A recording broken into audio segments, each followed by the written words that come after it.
Hey, everybody. Thanks for joining me. So another reaction requested by Mango, and this one is called Jandamarra, or Aboriginal Geronimo. So I think it's a lead to our Apache chief Geronimo from the 1800s. So this is what Mango had wrote. He says Jandamarra was an Aboriginal Australian man of the Banuba, right? Yeah, the Banuba people in the Kimberleys, who led an organized armed insurrection against the British colonization of Australia. Initially employed as a tracker for the police, he became a fugitive when he was forced to capture his own people. He led a campaign against the police and the British settlers, achieving legendary status for his hit and run tactics and his ability to hide and disappear. We call that, in today's terms, we call that guerrilla warfare. The Vietnamese perfected it. The Viet Cong, I guess, perfected it. And we learned those lessons in Vietnam. When I say we, I was too young. The American military, and I imagine the Australian military, learned those tactics, and we stole them and used them as our own in subsequent incursions around the world. All right, so we're gonna watch this Jandamarra, the Aboriginal Geronimo. Let's go into the intro and right into the video, y'all.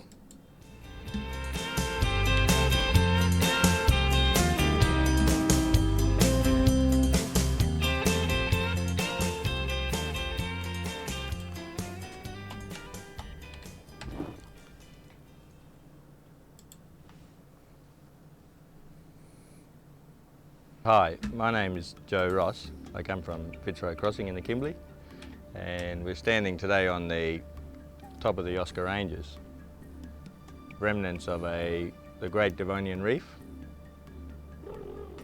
In this country, the traditional language group for this area is Bunuba. And the Bunuba people over time, thousands of years, would have seen many things go on and around this place. Today we're going to talk about one of our proudest stories, Jandamarra. Jandamarra, he lived in the Windjina Gorge, and it's in Windjina Gorge that was his traditional grounds.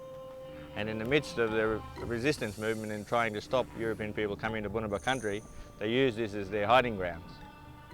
So people used to live in the caves to get away, not only from, if we talk about the Troubadours, but to get away from the heat during the heat of the day on the hot weather time, and also the rain. Jandamarra originally was employed as a tracker in the WA police force to go out and track people that were stealing sheep.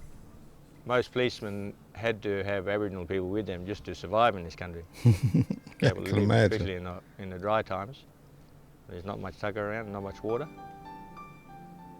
Well, this Constable Richardson was based at Limaloura, which was the old Lucan station next to Windjina Gorge, and it's the old police station site there.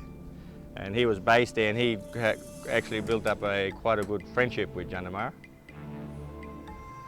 So it would be Richardson and Jandamarra's job to go and look for who stole those sheep. And once they were brought back, they were chained up in groups of, say, 10 people, chains around their neck, and then marched to the old prison tree in Derby, and then from there they would be sentenced to be either taken to Roebourne or Rottnest. But ironically, in the end, when... So let me pause that. So let me just read a little bit what Wikipedia says.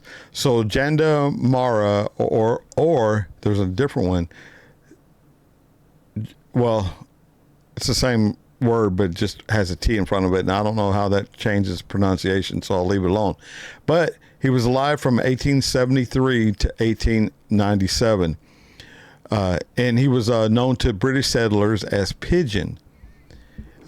He was an Aboriginal Australian man of the Banuba people who led one of the many organized armed insurrections against the British colonization of Australia.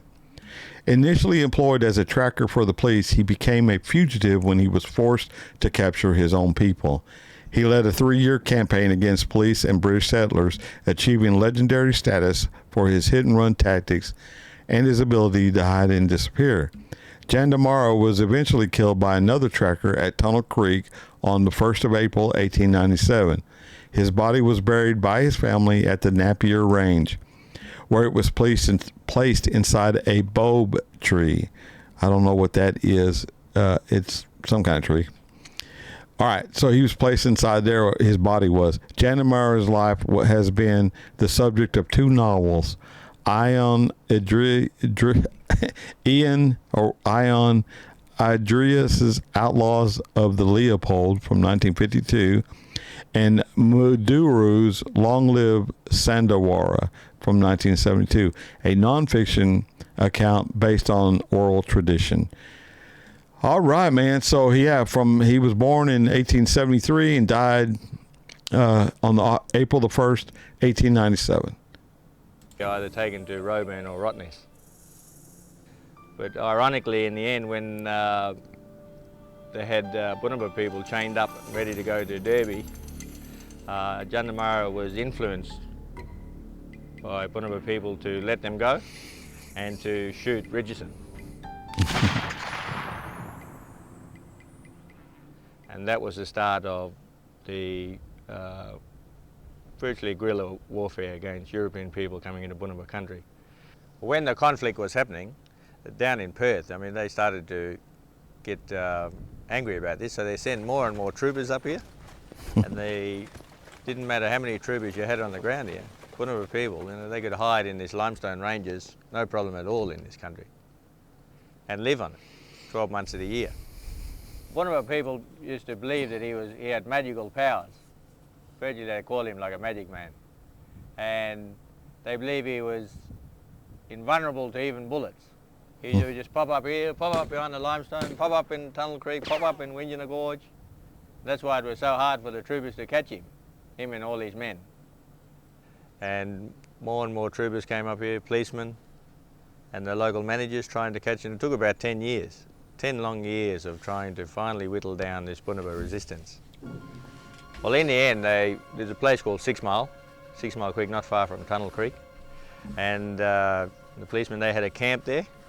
And Jandamarra and Alamata and a group of Bunuba men went there to go and ambush them at night. And they had a bit of a battle there. And he was severely wounded at 6 Mile. And he went from 6 Mile, ran back in through a place called Dingo Gap and tried to come in on the back way of Tunnel Creek. And they tracked him down there and finally shot him at the back of Tunnel Creek. Whether you'd call him a bushranger like Ned Kelly or not, but to us, like Ned Kelly, he's a hero, Australian hero. And for us, Jandamarra is a hero. Not only Bunuba people, but I think for all Aboriginal people. Jandamarra. Yeah, man, cool story, and I'm glad actually that I was able to pull up the article in Wikipedia. So another tracker, I guess, tracked him to Tunnel Creek and shot him, killed him there, and that was in, what did I say, 1897, and his memory has gone on for 128 years. So he was killed 128 years ago, and they're still talking about him, still considering him to be a hero or to the Aboriginal people. So it's pretty great. Thank you, Mango, for suggesting this one. All this makes me just learn a little bit more about the Australian country and the Australian people, and as well as the Australian Aboriginal too. It's always interesting to find that out. All right, y'all, that's going to do it for me. So you know how it goes, man. Until I see y'all again, I'll catch you down the road. Bye, y'all.